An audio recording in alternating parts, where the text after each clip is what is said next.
Let's discuss about the mandible. Word mandible is derived from the Latin word mandibula. Mandibula means jawbone. So this mandible is the largest and strongest part of the entire skull. Now let's discuss the external feature of the mandible. In external feature, we are mainly discuss about the ramus of the mandible and the body of the mandible. 2 points we consider in the external feature. So let's first discuss about the body of mandible. This body of mandible in newborn is composed of two half and this two half is fused in the centrally by fibrous joint is known as symphysis menti. This fibrous joint, symphysis menti, is converted into the bone, or you can say it is replaced by a bone after 2 years, or you can say within 2 years of the age. So within 2 years of age, this symphysis menti is replaced by bone. So after that, it becomes single piece of body. Okay, now you can see this triangular elevated area near the symphysis menti. Triangular elevated area, you can say the protrusion of this triangular area. This is known as mental protuberance. Why protuberance? Protuberance means anything which is protrude. So this is protrusion, or you can say this is known as mental protuberance, this triangular area. Sometimes this mental protrusion is depressed in the central part. So because of this centrally depressed area, side of this depression, there are two tubercle elevates. These two tubercle are known as mental tubercle. Now slightly laterally, you can see this foramen. This foramen is known as mental foramen. This mental foramen is continuation of the mandibular canal, which we will discuss later. This mental foramen is present between two premolar tooth, exactly below the premolar tooth. Okay, now you can see this oblique line present here. Oblique line, you can see is on this side. So this oblique line, it starts from the mental tubercle. This mental tubercle, this line is going upward, laterally, backward, is passing below the mental foramen, and it is continuous with the anterior border of the ramus. This is anterior border of the ramus. So this is known as oblique line. Okay, so first mental protuberance, then mental tubercle, then mental foramen, then this is oblique line. Now at the area of junction between the body and ramus, this junction area below the oblique line. So area below the oblique line between the junction of the ramus and the body, this area is related with the facial artery, then facial vein, and one branch from the facial artery, that is mandibular branch of the facial artery. So three structures are related at this area. Area below the oblique line near the junction with the ramus and the body, this area is related with the three structure: facial artery, facial vein, and the mandibular branch of the facial artery. So this is external surface of the body of the mandible. Now there are two borders of the mandible, body of the mandible. This is upper border of the body of mandible. It is also known as alveolar border. Why it is known as alveolar border? Because it is related with the alveola of the mandible. And this is known as lower border of the body of the mandible. This lower border is also known as base of the mandible. It is known as base of the mandible. So lower border of the body is continuous with the lower border of the ramus of the mandible.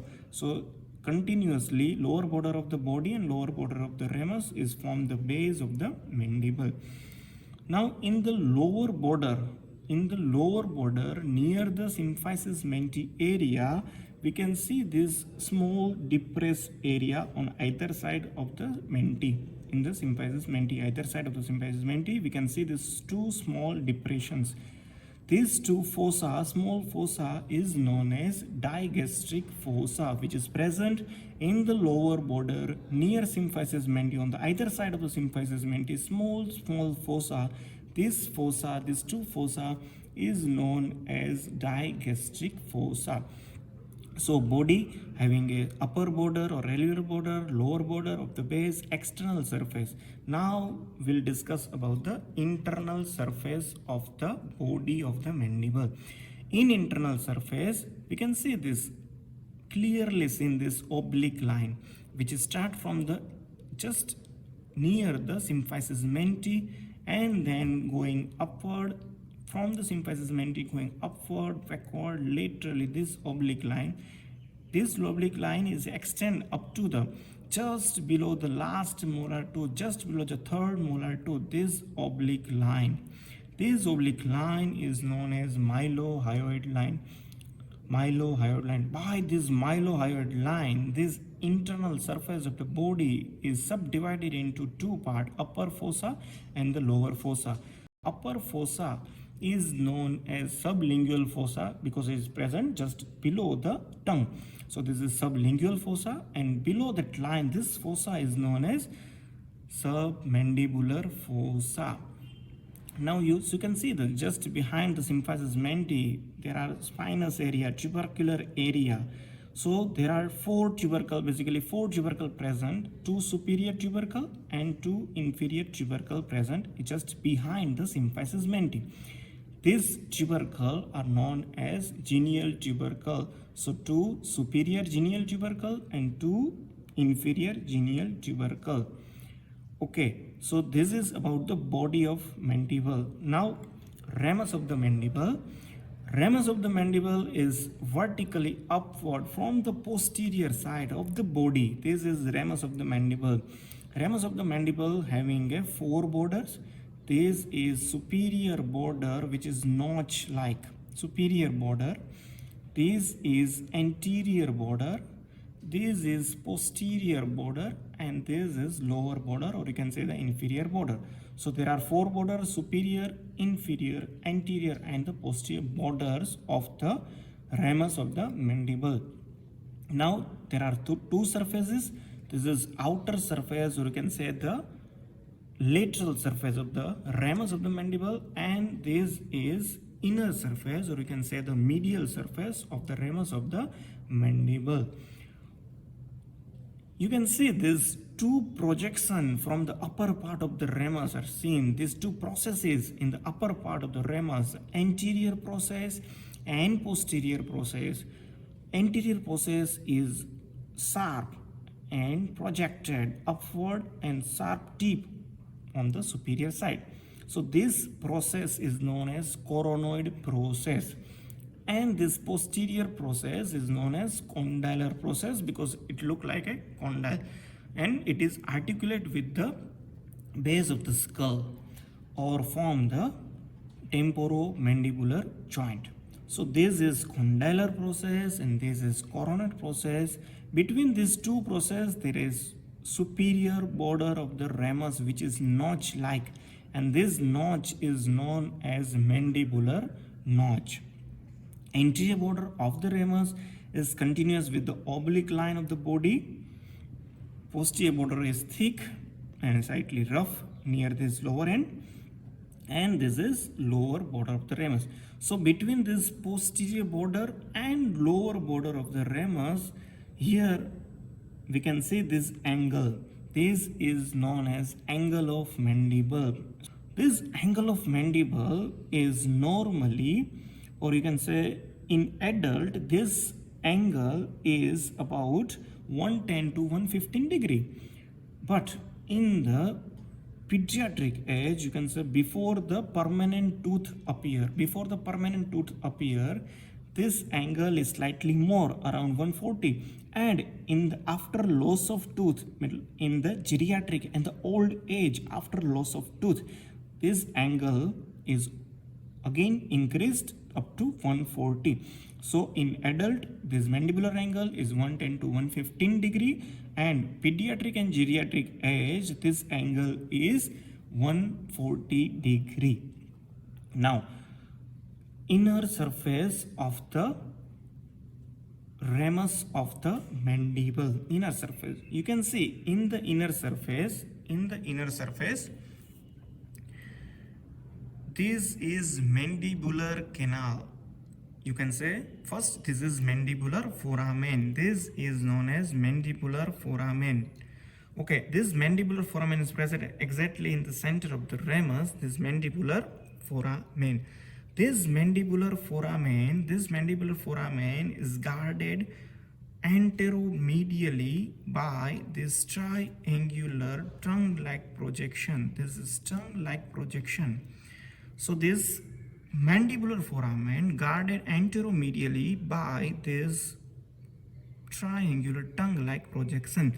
This part of the bone is known as lingula. Lingula word is related with the tongue. So it is tongue-like, that's why it is known as lingula. So this is lingula of the mandible, this is mandibular foramen. Now, just in front of the mandibular foramen, you can see this groove. So this groove is known as mylohyoid groove. This groove is known as mylohyoid groove. Remember, mylohyoid line and mylohyoid groove both are different. Mylohyoid groove is present just in front of the mandibular foramen, and mylohyoid line is present from the symphysis menti to the last molar tooth. This is part of the body and this is part of the ramus. Okay, so this is about the internal surface of the ramus.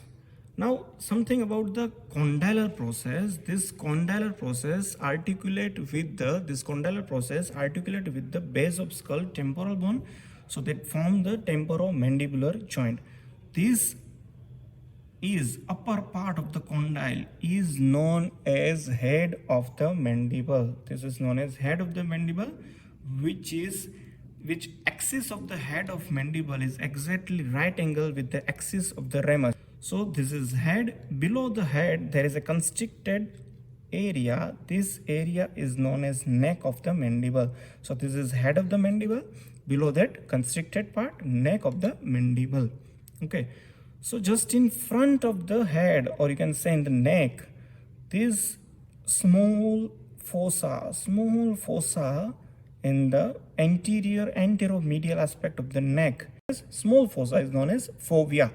This is known as pterygoid fovea.